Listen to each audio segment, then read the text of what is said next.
I was the invisible son. I've always been the quiet one. Not because I had nothing to say, but because nobody was really listening to me anyway. Dinner table every night, same thing. My brother getting praised, my sister getting attention, and me just sitting there, unnoticed. Marcus got another A, Mom said. That's what I'm talking about, Dad said, proud, like I wasn't even sitting there. Lena's recital was beautiful, Mom said. She's really going places, Dad said, smiling like she was the only one. And me? Well, I was just there. No questions, no praise. Just existing in the same room as everyone else. Why can't you be more like Marcus? Mom said. Your sister has more drive, Dad said. You need to do better. I heard it so much it started sounding normal, like maybe I really wasn't enough no matter what I did. But the truth is, I wasn't behind. I was just building something they couldn't see or understand at the time. I remember the night I won first place in a state tech competition. I came home thinking this would be different. Did you take the trash out? Dad said. Don't forget your brother's interview tomorrow, Mom said, walking past me. They didn't even look at what I was holding. That's when I realized it didn't matter what I did. I was invisible in my own house.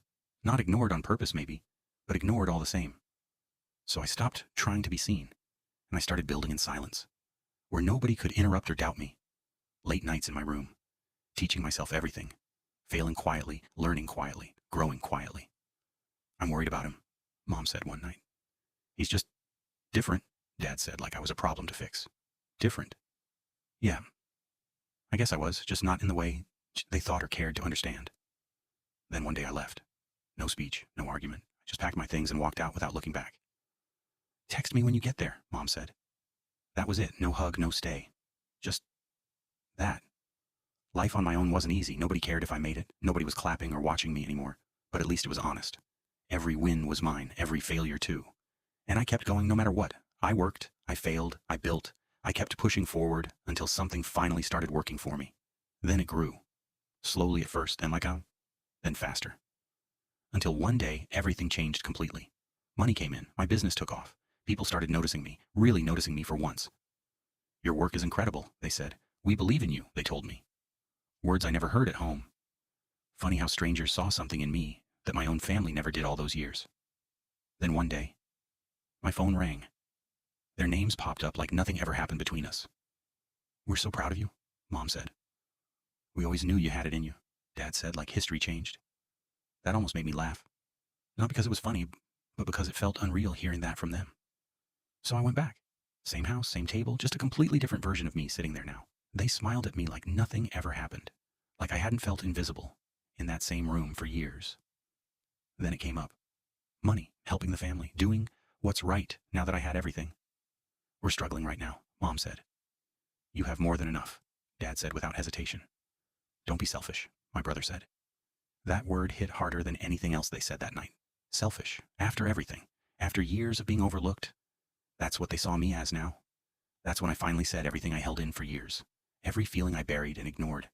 How it felt to be compared. Ignored. Overlooked. Like I didn't matter no matter what I did. How I kept trying, hoping one day they'd finally see me, and how they never did. We didn't realize, Mom said. We didn't mean it like that, Dad said, trying to explain it away. But that didn't change anything. It didn't undo years of feeling like I didn't belong there. Because what they didn't know was I never forgot any of it. Not a single moment. I recorded it. Every comment, every comparison, every time I felt small in that house. Not for revenge, but because I needed proof. Proof that what I felt all those years was real. And while I was building my business, I built something else too, something bigger.